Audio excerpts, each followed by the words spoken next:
The disgraced music mogul will be under a supervised release for 5 years after he gets out from behind bars. The requirements include mandatory participation in a domestic violence program. He also won't be allowed to contact any of the victims in the case or, quote, encourage anyone else to contact them. This all comes as Diddy is currently serving a 4-year prison sentence at the Metropolitan Detention Center.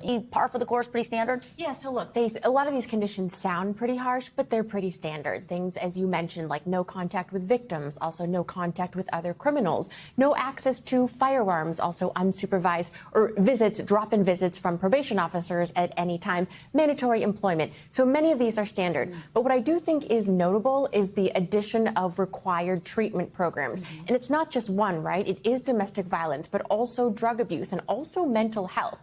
The reason why it's so notable is because we all remember the defense described this as a modern love story. And even though Combs was acquitted of the most egregious charges, it's really a message from the court saying there's really still something that is not right here. There's treatment that is required. There's issues that need to be resolved. He asked to be moved to a federal facility. Why? What would that do to his living conditions? Okay, so very specifically, he's requesting to be moved to Fort Dix, to a low security prison. So that would very much ameliorate, improve his living conditions from where he is in Brooklyn. So this low security prison is more like a dorm-like setting and also has a specific drug abuse treatment program that he's requesting to be a part of. And sometimes people who go through this program successfully can get time off at the end. Well, Angela, we also know that Diddy is going to be required to work 30 hours a week upon his release.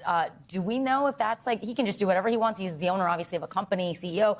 Or is this something that the state or the courts are going to mandate? So this is interesting. It is pretty standard, and the legal language is work conscientiously at suitable employment. So that doesn't mean that the government can tell him what job to do, but it does mean that the probation officer can veto what he chooses.